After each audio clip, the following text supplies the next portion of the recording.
시청자 여러분 안녕하십니까? 뉴스에서 미처 다루지 못한 경제 이슈를 분석하고 진단하는 뉴스보다 더 센 증시회전의 김성훈입니다. 안녕하세요. 권세호 회계사입니다. 이번 한 주간 정권가를 뜨겁게 달군 정권가 이슈부터 대한민국 경제를 움직이는 기업을 가감없이 분석하였습니다. 뉴스보다 더 센 증시회전 지금 시작합니다.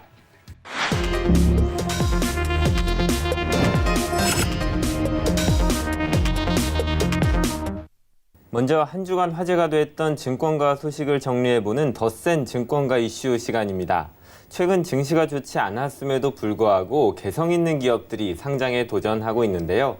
그래서 오늘은 이 수요 예측을 앞둔 이 개성 있고 역량 있는 공모주들을 정리해서 소개해 드리려고 합니다. 예, 새로운 기업에 대한 소식은 항상 이제 기대가 되는데요. 지금 최근 IPO 시장도 다시 활기를 좀 띠고 있죠. 지금 그 속에서 어떤 기업들이 상장을 좀 준비를 하고 있나요? 네, 먼저 소개해드릴 기업은 지난 25일 IPO 간담회를 연 레이가 있습니다. 레이는 이 치과용 의료기기 전문 업체인데요. 삼성그룹의 자회사로 편입됐다가 지난 2015년에 스핀오프를 통해서 독립한 사례입니다. 레이의 주력 제품은 덴탈CT, 엑스레이 등 치과용 영상진단기기입니다.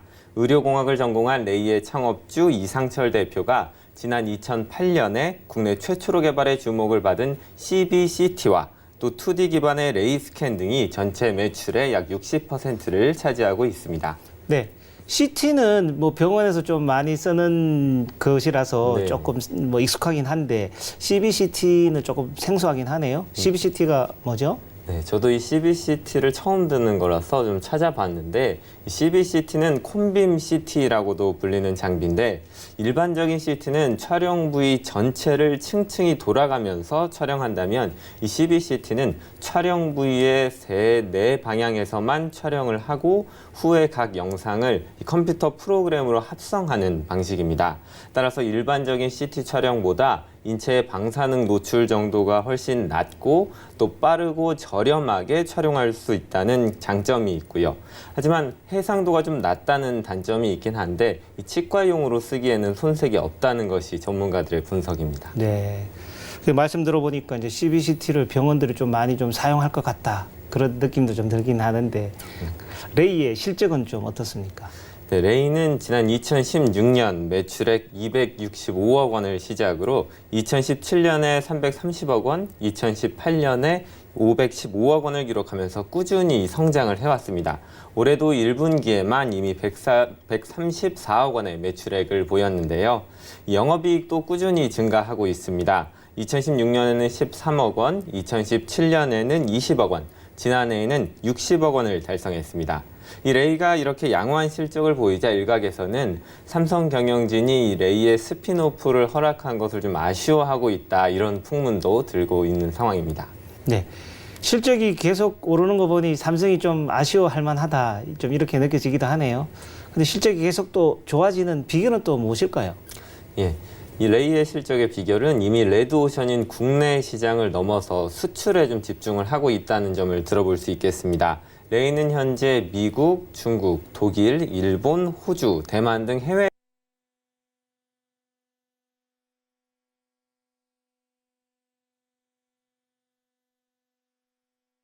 도 있지만 이 어떻게 보면 글로벌 대기업과 경쟁해야 된다는 말이기도 하기 때문에 우려가 좀 나오기도 했는데 레이 측은 이 같은 우려에 대해서 상장 후에 공모자금을 통해서 베트남 등으로 해외 법인을 확대하고 해외 수익을 다각화하겠다고 밝혔습니다. 또 레이만의 치료 솔루션도 실적을 높이는 원인으로 꼽히고 있는데요. 기존 치과 시스템은 보통 환자의 구강을 촬영한 다음에 모형을 떠서 기공소를 통해 보철물을 제작하고 환자에게 전달하는 방식으로 이루어졌는데 반면 레이의 치료 솔루션은 레이만의 영상 진단 솔루션에 3D 프린팅까지 결합해서 전 치료 과정을 원스톱으로 한 번에 처리할 수 있다는 장점이 있습니다. 레이의 IPO는 한국투자증권과 DB금융투자가 공동 주관하고 있고 오는 29일과 30일 일반 청약을 진행할 예정이라고 합니다. 네, 그렇군요. 또 지금 IPO 준비하는 기업 중에 이제 나노 신소재를 또 이렇게 개발하는 기업도 이제 주목을 받고 있는 것으로 듣고 있는데 어떤 기업이 있을까요? 예, 맞습니다. 이 나노 신소재 개발 기업 나노브릭도 이 IPO를 준비하고 있는데 지난 2007년 설립한 나노브릭은 나노 구조물을 활용한 다양한 신소재를 개발하는 전문 기업입니다. 이 나노브릭은 세계 최초로 입자 간격 조절을 통해서 전기나 이 자석 등 외부 자극이 있을 때 색깔이나 투과도를 변하게 하는 액티브 나노 플랫폼을 개발했습니다. 이렇게 말하면 좀 어려울 텐데 쉽게 말해서 나노브릭의 소재에 특정 자극을 주면 색이 파랬던 것이 빨갛게 된다거나 투명했던 것이 불투명해지는 그런 효과가 나타나는 겁니다. 이 대표적인 예가 스스로 색이 변하는 자기색 가변 소재를 활용해서 화장품 정품 인증을 위한 위조 방지 라벨에 적용하고 이를 사업화에 성공한 것인데요. 흔히 볼 수 있는 정품 인증 스티커에 나노브릭의 기술을 적용해서 색의 변화를 통해 정품 유무를 확인할 수 있게 만든 겁니다. 이 나노브릭은 이 기술로 기술성 평가에서 최고 등급인 AA 등급을 받았습니다. 아, 그렇군요. 특정 자극을 줬을 때 정품이면 색깔이 변하고 또 정품이 아니면 이제 색깔이 변하지 않는다. 그렇죠. 또 이런 말씀이네요. 네. 예, 어떤 위조품을 예방한다는 것은 기업의 또 생존 전략에 아주 중요하니까 이거 참 필요한 기술 같습니다. 예, 맞습니다. 이렇게 정품 인증 라벨뿐만 아니라 여러 보안 산업으로도 활용처를 넓힐 수 있다는 것이 나노브릭의 경쟁력으로 꼽히고 있는데요. 나노브릭은 자체 개발한 여러 공정과 또 구동 기술을 토대로 다양한 나노 신소재를 개발할 수 있는 환경을 갖추고 있다는 평가를 받고 있습니다. 우선 화장품 등의 정품을 확인하는 정품 인증 솔루션 M태그가 있고요. 또 정품 인증 패키지 M팩도 있습니다. 이 M태그의 경우에는 이미 유명한 닥터자르트나 아모레퍼시픽과 같은 화장품 회사들을 고객으로 두고 있고요. 또 하반기에는 유럽과 북미에, 상반기에는 러시아에까지 진출할 예정입니다. 이 나노브릭 측은 M태그의 국내외 고객사가 올해부터 연평균 100곳씩 성장을 해서 2021년에는 333곳에 이를 것으로 예상하고 있습니다. 이 M팩의 인기도 상당합니다. 지난해 4분기 출시하자마자 매출 5억 원을 기록했고 올해는 42억 원, 2021년에는 매출이 77억 원까지 늘어날 계획입니다.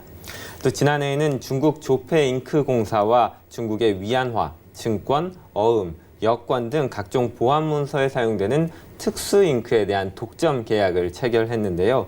또 이 독점 계약을 체결한 후에 현재 보안 응용 제품까지 개발을 완료한 상태라고 합니다. 네, 그렇군요.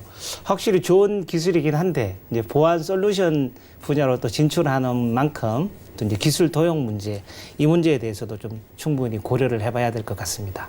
예, 맞습니다. 이 기술이 도용된다면 정품 인증이고 뭐고 사실 의미가 없어지기 때문에 기술 도용이 상당히 민감한 문제인데요. 나노브릭 측은 현재 보유하고 있는 소재 기술은 아직 도용이 불가능하다는 점이 검증됐다고 밝혔고 또 솔루션별로 다른 다양한 소재와 기술들을 적용하고 있기 때문에 복제의 위험이 매우 낮다고 설명했습니다. 이어서 또 신뢰도를 인정받아 글로벌 시장에서 인지도를 쌓고 있고 이미 화장품, 바이오, 기능성 소재 분야의 해외 기업들과 협력해서 공동으로 개발을 진행 중이라고도 밝혔고요. 앞으로 화장품에 이어서 의약품이나 자동차 부품, 문구까지 사업을 확장하고 또 글로벌 라벨 회사와도 제휴를 해서 해외 시장을 더 넓힐 계획이라고 밝혔습니다. 다만 이 소재 개발과 상용화에까지는 시간이 좀 걸린다는 점을 투자자분들이 유의하실 필요는 있을 것 같습니다. 네, 독보적인 어떤 기술력을 바탕으로 이제 성장하고 있다 이렇게 좀 느껴지고 있는데요. 실제로 어떤 실적은 또 어떻게 나오고 있습니까? 네, 실적은 지금까지 이제 개발에 매진해온 만큼 아직까지는 그렇게 높지 않습니다. 지난해에는 매출이 71억 원, 영업 손실이 12억 원이었는데요. 올해 흑자 전환을 앞두고 있습니다. 나노브릭 측이 제시한 올해 예상 매출액은 86억 원, 영업이익은 6억 원이고 또 2020년에는 매출이 161억 원으로 크게 뛰고 영업이익도 37억 원을 달성하겠다고 이 예상을 내놓은 상태입니다.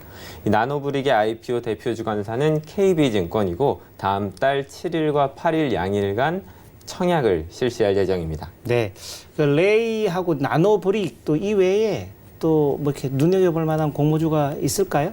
네, 7월에 이제 많은 기업들이 공모에 나섰는데 가까운 시일 내에 그 청약 예정인 기업으로는 이제 오늘 IPO 간담회를 연 산업용 로봇 제조 기업 SP 시스템즈가 있고 또 오는 31일에 IPO 간담회를 앞둔 점착 부품 소재 기업 예선테크가 있습니다. 두 기업 모두의 핵심 기술과 역량을 가지고 있는 기업으로 평가를 받고 있어서 공모주에 관심이 있는 투자자분들이라면 좀 주목해도 좋을 것 같습니다. 네, IPO 시장에서 아주 주목할 만한 공모주 분석 잘 봤습니다. 김성훈 기자, 고맙습니다.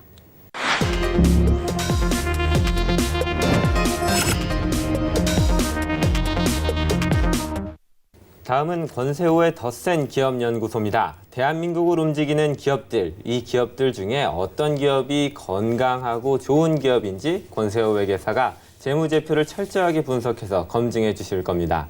권세호 회계사, 오늘은 어떤 기업을 준비해 주셨나요? 요새 최근 일본 수출 규제하고도 좀 관련이 되어서 불매eg 운동의 영향을 좀 받고 있는 기업입니다. 그래서 이제 롯데 쇼핑을 한번 분석해 보았습니다. 아, 롯데 쇼핑. 이제 네. 정말 핫한 기업을 또 가지고 나오셨는데 롯데 쇼핑뿐만 아니라 롯데 그룹 자체가 이제 일본계라는 사실만으로 좀 국민들에게 많은 좀 배척을 당한다는 그렇습니다. 그런 느낌이 들고 있는 상황인 것 같습니다. 그렇습니다. 또 이런 일본 제품에 대한 불매 운동 때문에 유니클로가 이제 일본 본사 임원의 또 한국 불매 운동은 오래가지 않을 것이라고까지 발언을 하면서 이 네. 불매 운동이 더 확산되고 있는 모양인데 일부 소비자들은 이 유니클로 매장 앞에서 보이콧 재팬해서 이 패킷을 들고 시위하는 장면도 이 사진이 나오기도 했습니다. 그렇죠. 이 유니클로 사태가 롯데와 어떤 연관이 있는 건지 좀 설명 부탁드릴게요. 예. 그 이제 우리나라의 이제 대법원이 이제 강제징용 배상 판결을 이제 하고 나서 이제 일본의 이제 아베 정권이 이제 참의원 이제 선거 전략으로 또 이용하기도 하고 또 뭐 그런 측면에서 일본의 이제 수출 규제 조치를 이제 시행을 한 거죠.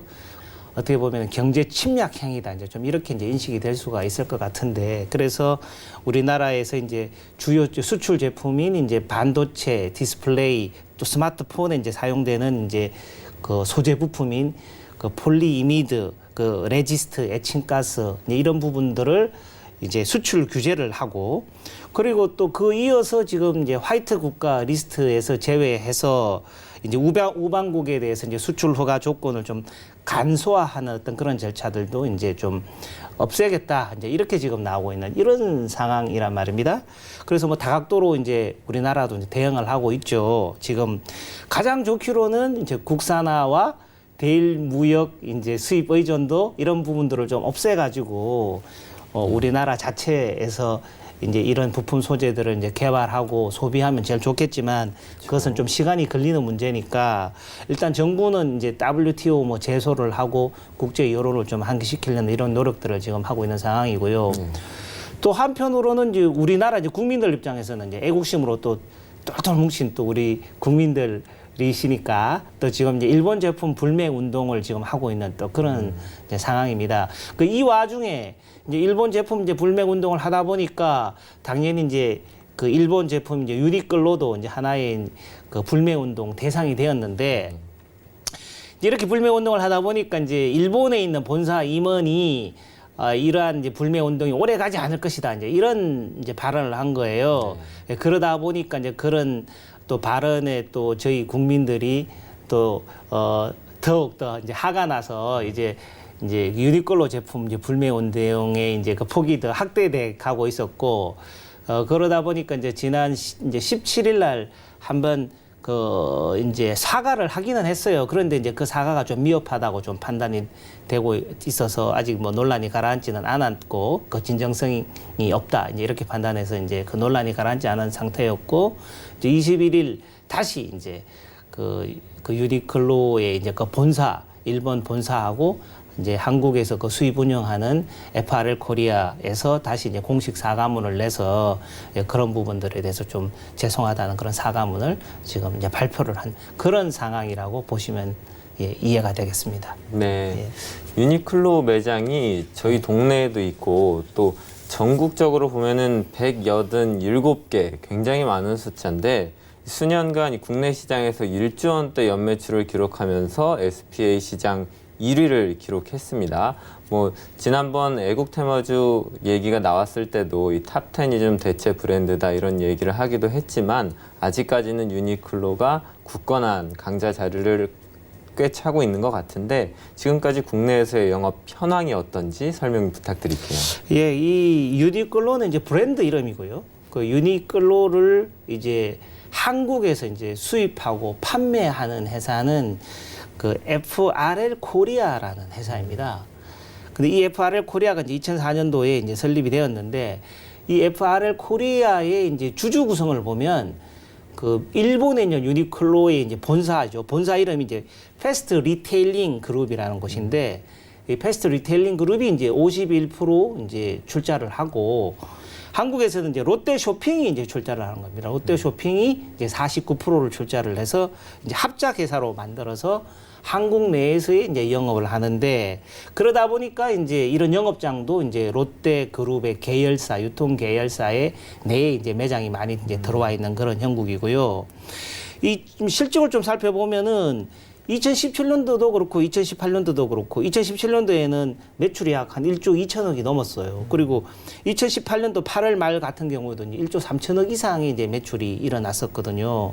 그러다 보니까 매출 1조 3천억에 영업이익이 한 2,300억, 당기순이익도 한 1,800억 되는 그렇게 어떻게 보면 한국 내에서 굉장히 안정적으로 어떤 영업 행위를 하고 상당히 이제 매출도 좋은 그런 상황이었는데 지금 이제 우리 일본의 어떤 뭐 경제 침략 행위, 일본의 수출 규제 이 현상과 이제 맞물려서 지금 이제 불매 운동에 이제 주요 이제 타겟이 되고 있고 실제로 그런 어떤 뭐 그 일본 본사 임원의 어떤 그런 발언 이후에 매출이 많이 좀 급감을 해서 지금은 한번 예전에 비교하면 한 30% 이상 이제 판매가 좀 감소되었다. 이제 이렇게 지금 좀 추정이 되고 있는 상황입니다. 네, 말씀하신 대로 그 유니클로 본사 임원의 발언 이후에 좀 매출이 많이 떨어져서 위기감을 느끼면서 이 할인도 연장하고 유니클로 측에서 코리아 지부에 있는 매장들에 굉장히 신경을 더 많이 쓰고 있다고 얘기를 저도 들었는데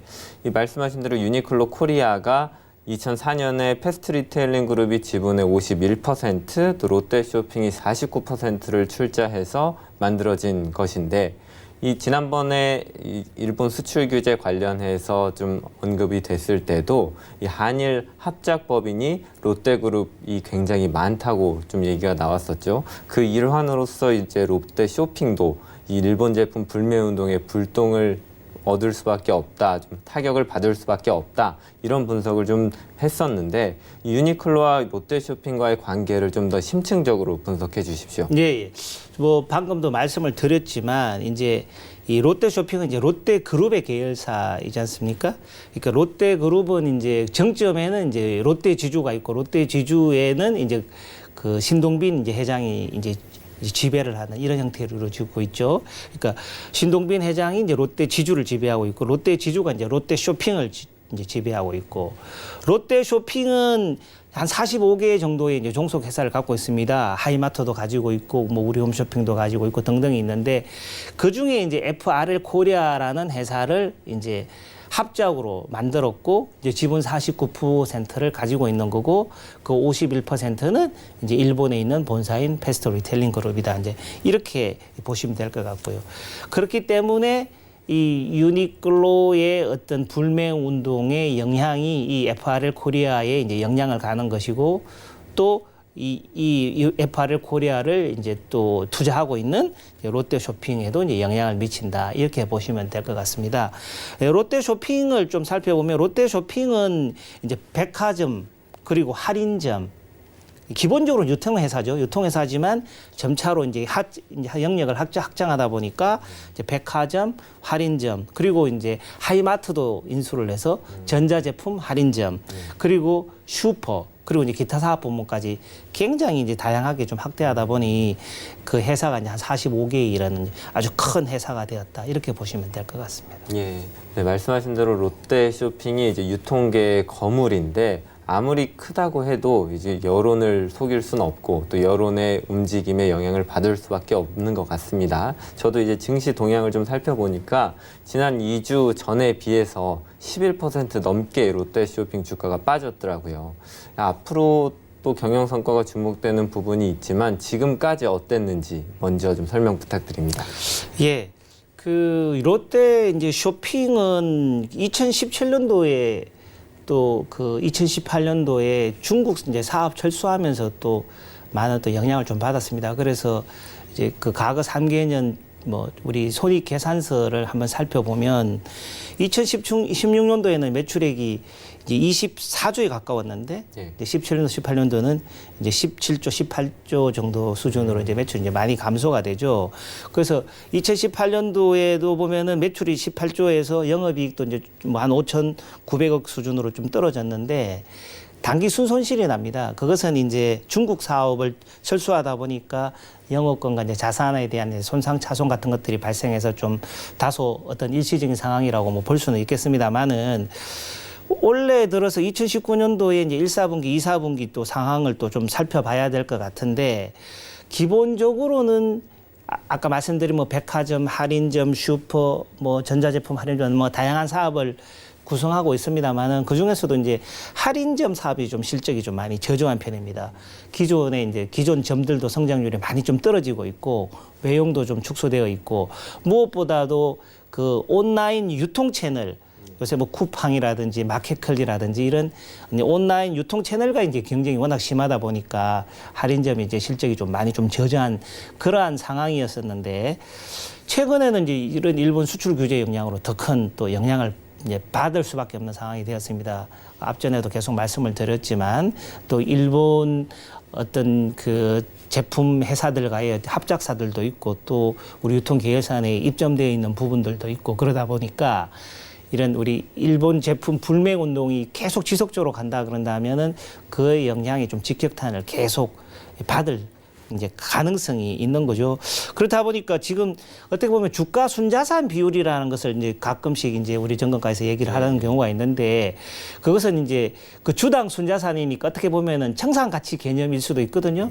그런데 그 주가가 지금 청산 가치에 비해서도 뭐 한 0.36배 정도 된다고 본다면은 이걸 다 팔고 청산해도 그 정도 이제 나눠주는 주가만큼도 되지 않는다 이렇게 본다는 얘기거든요. 조금 뭐 단적으로 설명하면은 아주 좀 어떤 앞으로의 실적 전망이나 이런 부분들을 그렇게 좀 낙관적으로 바라보고 있지는 않다. 좀 이렇게 볼 수 있을 것 같습니다. 예, 쿠팡처럼 할인을 경쟁력으로 내세운 유통업체들에 밀려서 좀 매출이 떨어지고 있는 데다가 일본 제품 불매 운동으로 유니클로 매출까지 지금 26%가량 떨어질 것이라고 예상이 되면서 롯데쇼핑에 대한 위기론이 좀 많이 나오고 있는데 이 롯데쇼핑 본사와 롯데그룹에서도 이 일본에서 나온 유니클로 논란과 관련해서 좀 해명을 하는 등 적극적으로 노력은 하고 있는 모습입니다. 근데 향후 전망이 아까 좀 어두울 것 같다고 말씀하셨는데 좀 더 구체적으로 전망에 대해 분석해 주신다면요. 예, 뭐 기본적으로 이제 우리 세계의 어떤 경제 질서라는 걸 조금 이해한다 보면은 이제 우리나라뿐만 아니라 전 세계가 이제 국경을 허물고 각 나라별로 그 비교 우위에 있는 상품들을 제조하면서 서로 이제 교환하고 하는 그런 무역을 통해서 이제 세계 경제가 성장하는 이런 형태의 자유무역주의를 이제 채택을 하고 계속 유지해 오고 있는 거죠. 그러다 보니까 저희들이 지금 이제 일본에서 수출 규제하고 있는 몇 가지 제품에 대해서도 그거는 일본이 더 잘 만드니까 그럼 일본에서 만들어라. 그럼 우리는 그것을 수입을 하고 우리가 더 잘 만드는 것은 일본에 팔고 미국에 팔고 중국에 팔고 이런 것들이 이제 세계 경제 질서의 기본인데 이런 걸 흔들어 버리면은 이거는 굉장히 심각한 문제거든요. 뭐 이런 인식들에 대해서는 이제 전 세계 선진국들 WTO에서도 이제 인식을 하고 있겠습니다만은 기본적으로는 이제 일본에서 이제 이러한 어떤 자유무역주의를 훼손하는 어떤 정책들은 빨리 좀 없애야 되겠죠. 빨리 없앰으로 인해서 이제 기본적인 어떤 경제 질서가 빨리 유지가 되어야 되겠지만 계속 이러한 상태가 이제 지속된다면 결과론적으로는 우리나라 입장에서도 이제 이러한 어떤 사태에 대응을 해야 되고 불매 운동은 지속될 수밖에 없다고 저희들은 또 생각이 되거든요. 사실 한국과 일본은 좀 특수한 그런 어떤 가그가 있는 것이고 또 그러한 상황 속에서 어떤 일본의 도발 이러한 것들을 단순한 사건이 아니라 침략 행위로도 볼 수 있는 경제 침략 행위로도 볼 수 있는 또 이런 상황으로 인식한다 그러면 이 사태가 그렇게 빠르게 어떻게 좀 진전되지는 않겠다. 빠르게 이렇게 가라앉지는 않겠다. 좀 이렇게 생각이 된다면 이러한 불매운동이나 이에 따른 어떤 기업들의 어떤 영향들은 좀 지속될 수 있을 것이라고 보는 거고요. 그래서 롯데쇼핑 같은 경우에는 이러한 좀 상황을 대비해서 더욱더 롯데쇼핑이 우리 대한민국, 우리 국민들에게 좀 다가갈 수 있는 어떤 그런 정책이 좀 필요할 것 같아요. 그래서 우리 어려울 때는 우리 국민과 함께 할 수 있는 이런 기업이다. 그래서 국민과 함께하는 기업으로서 사랑받는 기업이 될 수 있겠다. 이런 노력들을 좀 더 적극적으로 펼쳐서 좀 위기를 좀 벗어날 수 있는 노력을 해야 되지 않을까 이렇게 생각이 됩니다. 네, 일본 제품 불매운동으로 어려움을 겪고 있는 롯데쇼핑에 대한 분석 잘 봤습니다. 감사합니다.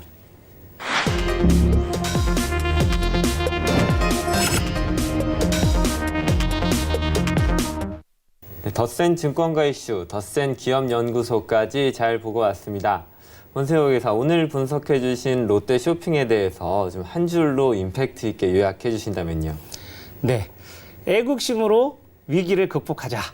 국민들뿐만 아니라 기업들도 힘을 합쳐서 이번 기회에 국산화 비율도 높이고 국산 제품에 대한 소비도 늘리고 이 위기를 전화위복의 계기로 삼았으면 좋겠습니다.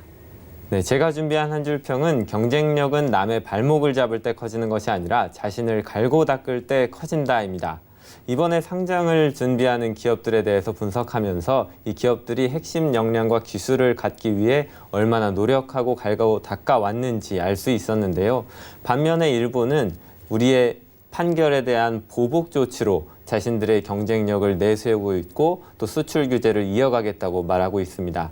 일본의 이러한 태도가 장기적으로는 일본 자체의 손실을 가져올 것임을 일본도 빨리 자각을 하고 또 국내 기업들도 선의의 피해를 보는 기업들이 생기지 않았으면 하는 바람입니다. 저희가 준비한 뉴스보다 더 센 정시회전은 여기까지입니다. 저희는 다음 주 이 시간에 더 빠르고 더 센 정보로 찾아뵙겠습니다. 고맙습니다.